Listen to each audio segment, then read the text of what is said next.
Alright, so today we are defending the legality of prostitution and whether or not it should continue to, or whether it should continue to not be a criminal offense.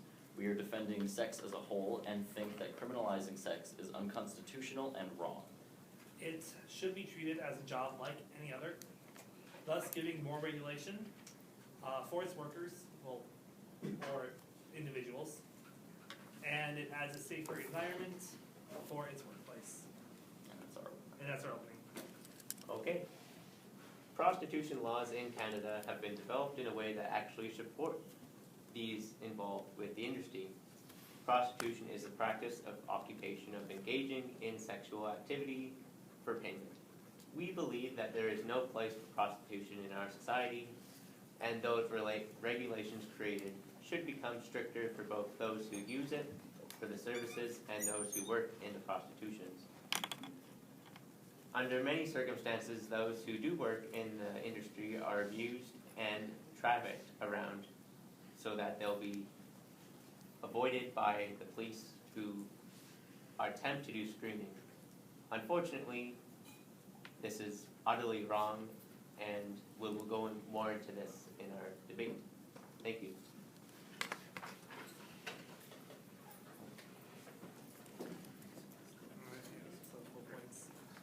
So we're going to start off with our first point. Criminalizing prostitution brings in outdated religious values that should not be a part of the law. Second point is legalizing it stops the spread of STDs and STIs since it's monitored more and legalized. you would have to get tests. They're able to regulate their employees they're able to regulate the individuals partaking in these activities to have them checked more regularly, unlike what it is like today. And then the third point, it stops legalizing prostitution prevents human trafficking, as it adds more regulations and monitors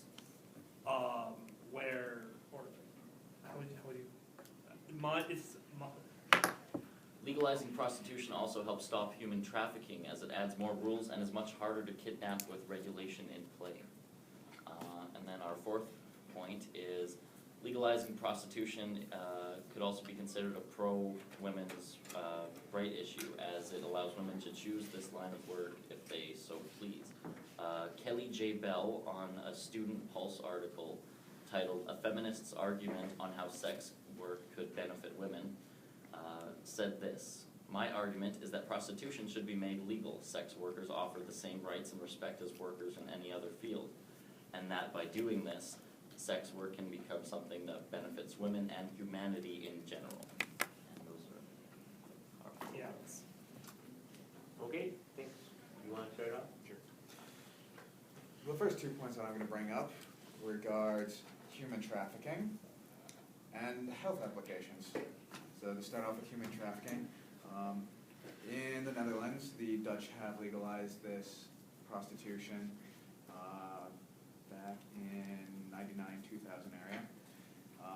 Since then, about 80% of women in Dutch brothels have been illegally trafficked into the country that now work in human brothels, according to an article done by Janice Raymond in her article that was published in the Journal of Trauma Practice, 2003 edition. She got her source from the Budapest group.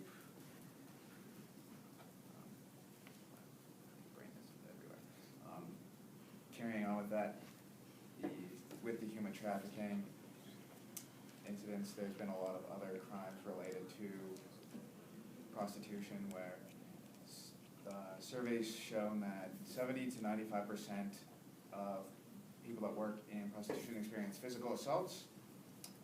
60 to 75% are subject to rape, and 95% experience sexual harassment that in other industries would result into legal action.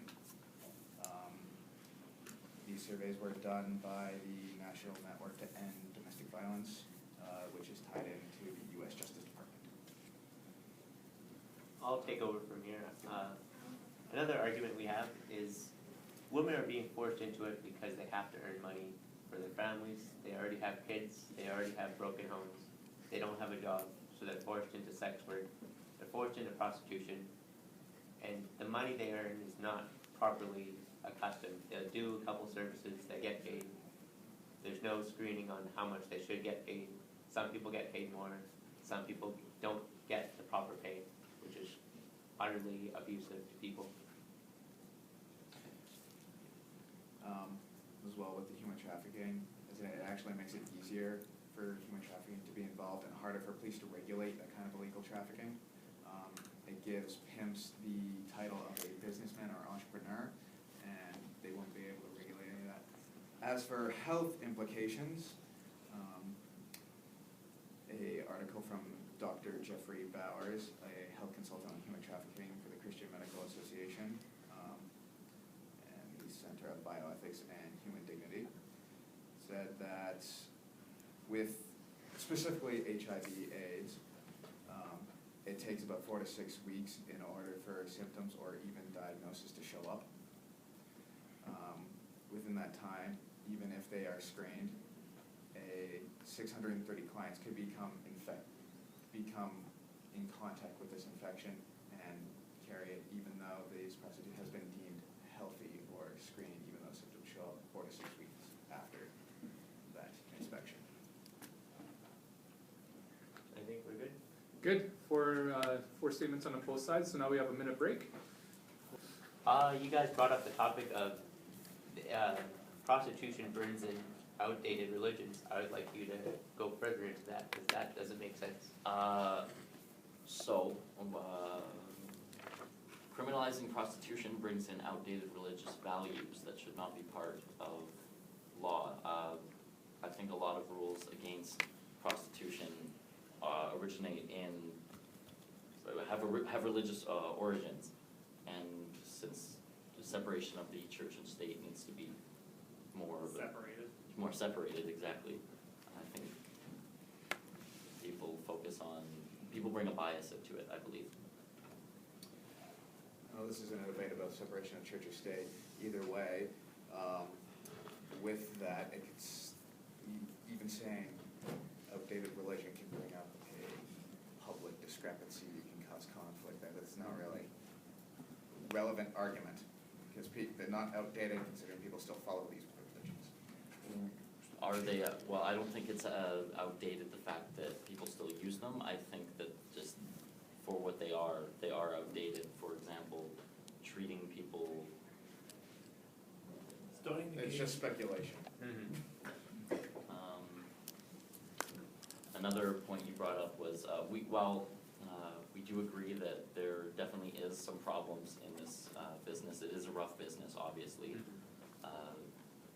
There needs to be more monitoring, which is, we do agree with, but we don't believe that it needs to be criminalized. It shouldn't be a criminal offense to be part of the oldest, the oldest profession in the world, and yeah. Do you have anything else to add? With prostitution being legalized, I looked up some stats. 90% of prostitutes are owned by a pimp. With prostitution being legal and monetarized, though that one pimp is taken out of the picture and more run as like an independent company or something. I'm gonna combat that, Yeah. because in the Netherlands, there was actually a statistic out, I don't have it anymore, unfortunately, but there was a lot of prostitutes wanting to leave pimps and going back to street prostitution away from that because of the abuse that they were suffering. To just clarify on what kind of abuse, a small study of 103 prostitutes was done. About 68% of those prostituted women that were part of the study experienced post-traumatic stress disorder at the same range as combat veterans and victims of torture.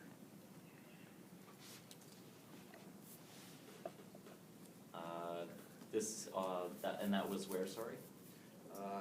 Done by the National Network to End Domestic Violence. But where were these studies taken? This study was done in the United States.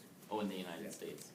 And that was when it was legal, it was more dangerous for them in the United States? Or It was I'm just a sorry. study of prostitute women. It's not legal in the United States Oh. except for parts of Nevada. So I'm sorry. I was using the Netherlands as an example from one article. Okay, so the Netherlands is The where it was Netherlands dangerous. is for legal, them. and people were leaving street prostitution, They really, but going back to street prostitution because the pimps were mistreating them The pimps were mistreating them when it was legal. when it is legal. it is legal. When it is legal. Then I guess that goes back to our original, But you were saying that them being under pimps as an entrepreneurial business is a good thing. No, I was not saying that it was a good thing. Well, with more maybe regulations. with more regulations, With more regulations? with more Monitoring regulations with regulations, What kind of regulations? rules and laws. protecting them from the violence Okay. from others, protecting them from being trafficked, and stuff like that, I guess. With that Kelly J. Bell article that you guys found, can you just elaborate a little more on that, the benefits for human prostitution there? Her argument was that prostitution should be made legal. Sex workers offered the same rights and respect as workers in any other field, and that by doing this, sex work can become something that benefits women and men. Whatever. In conclusion, we believe. In conclusion, we believe that as the world's oldest profession, we should stop shaming prostitution and its workers. It should continue to be legal in Canada and in other parts of the world as well. Criminalizing it is unnecessary and unconstitutional. And I guess to end things off, sex sells. Like, it is one of the big things people will pay for in the world, and to prove it, Japan, Japan makes 27 billion off of sex. And that's it. Okay. Just a quick thought, I'm gonna jump back to my statistics here. Like I said, 70 to 95% experience physical assaults, 60 to 75% experience rape, and 95% are experience sexual harassment. So in almost all other industries would be result in legal action. The average age for girls entering prostitution anywhere is around the ages of 12 to 13, which is not right. It's way too young. And even though prostitution has been legal in the Netherlands, it's been 80% of the women that are prostitutes in the Netherlands are humanly trafficked women that serve in the brothels, which also is not right. There are several health implications that are just plainly wrong, and to go with the oldest profession, I'm pretty sure farming or hunting is the oldest profession. And to end this, we thought that even the thought of allowing prostitution is utterly wrong. Both men and women have viable freedoms in Canada to be treated equal, and the act of prostitution goes against this freedom we have in Canada.